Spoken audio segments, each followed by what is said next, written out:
बिस्मिल्लाहिर्रहमानिर्रहीम। लाखों करोड़ों दुरूदो सलाम मोहम्मद मुस्तफ़ा सल्लल्लाहु अलैहि वसल्लम और आले मोहम्मद पर। मैं हूँ उमर दराज गोंदल। मैंने आपको आज बताया था कि ट्वीट जो खान साहब का रात को आया उसके बीच में कुछ और डेवलपमेंट्स हैं जो इंटरनेशनली लिंक्ड हैं, और वो इंटरनेशनल चीज़ें फिर हमें लोकल मामलात के ऊपर भी दिखाई देती हैं कि उसका असर और रसूख क्या होगा या आने वाले दिनों के अंदर मंजरनामा क्या होगा।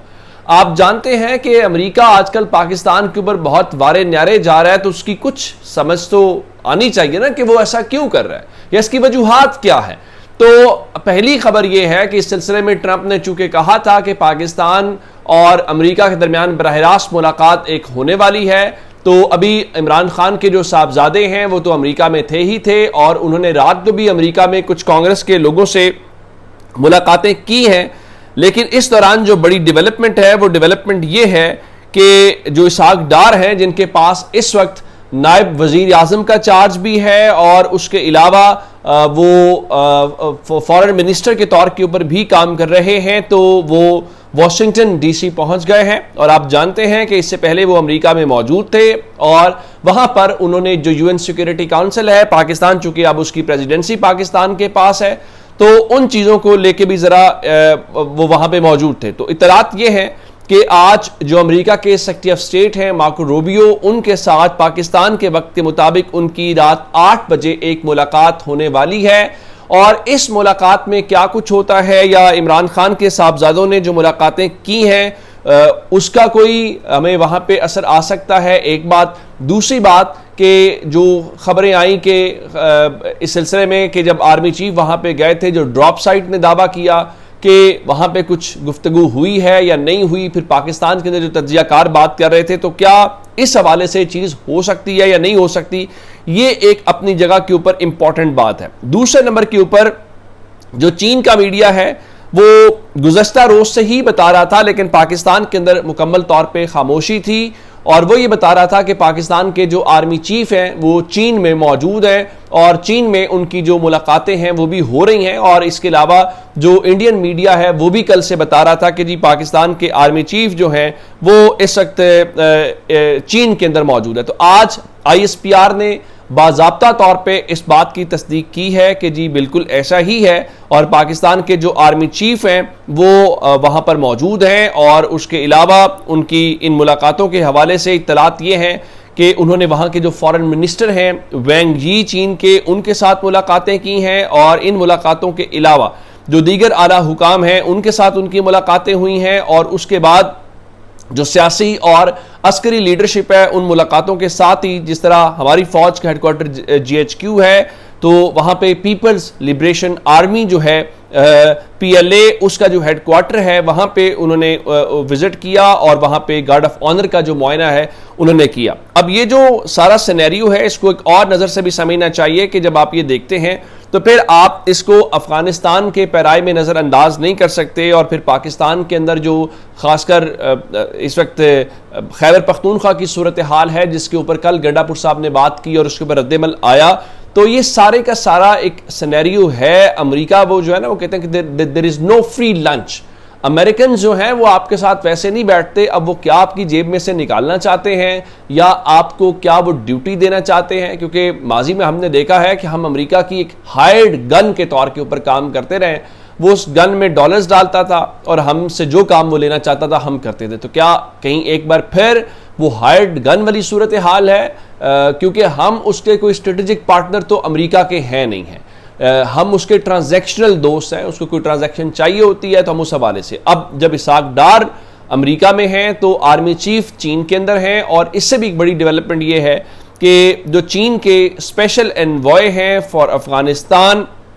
वो इस वक्त काबुल के अंदर मौजूद हैं, और काबुल के अंदर जो अफगानिस्तान के फॉरेन मिनिस्टर हैं उनके साथ उनकी मुलाकात हुई है। और आप इससे पहले जानते हैं कि जब ये सारी जंग वाली सूरत हाल थी तो इंडिया ने भरपूर कोशिश की कि वो अफगानिस्तान को पाकिस्तान के हवाले से इस्तेमाल करे, और उन्होंने अपने जो डिप्टी सेक्रेटरी थे या इस रीजन को देखने वाले मुतल्लिक़ अफसर थे उनको भेजा, वो अफगानिस्तान के फॉरेन मिनिस्टर के साथ मिले, तो पाकिस्तान को एक सिग्नल दिया गया। लेकिन अब इसमें खबर यह है कि अगर वो वहाँ पे मौजूद है तो उसके बाद पाकिस्तान और अफगानिस्तान दोनों को चीन ने बुलाया, उनको होस्ट किया, फिर उसकी स्टेटमेंट आई। फिर अभी इसहाक डार अमेरिका जाने से पहले अफगानिस्तान गए हुए थे, आप जानते हैं कि एक प्रोजेक्ट के ऊपर काम किया है। तो एक लिहाज से पाकिस्तान जो है वो बैलेंसिंग एक्ट भी कर रहा है कि अगर इसहाक डार जो है वो अमेरिका में है तो मिलिट्री लीडरशिप जो है वो चीन के अंदर है, लेकिन इस खित्ते के अंदर कुछ नई इक्वेशन या नई चीज़ होने जा रही है या हो सकती है जिसकी बुनियाद के ऊपर ये सारी चीज़ें हो रही हैं,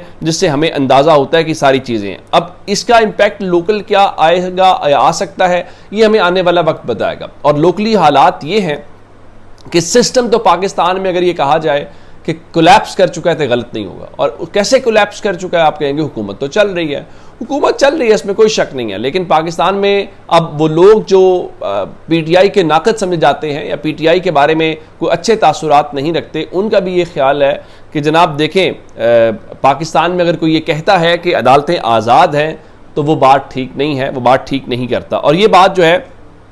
आलिया हमजा जो चीफ ऑर्गेनाइजर है पीटीआई की, वो कह रही थी कि देखें इंसाफ का जनाजा तो निकल चुका है, अब समझ ये नहीं आती कि उसकी कुल पढ़ें, उसका 40वां पढ़ें या फातिहा खानी करें। तो पाकिस्तान के अंदर ये बात ठीक है, ख़ासकर जो 26वीं आईनी तरमीम है उसके बाद अब ये कहना, मैं बार बार कहता हूँ कि हमें ये नहीं कहना चाहिए कि पाकिस्तान के अंदर अदलिया या अदालतें मौजूद हैं। हमें ये कहना चाहिए कि अदलिया या जो अदालतें हैं वो एक हुकूमत का विंग है, और हुकूमत का जो विंग है वो हुकूमत के हवाले से है, तो उस हवाले से उसको नज़रअंदाज जो है वो नहीं किया जा सकता। अच्छा, इससे हट के एक और जो छुट्टी वाली बात मैं आपको करना चाहता हूँ वो क्या,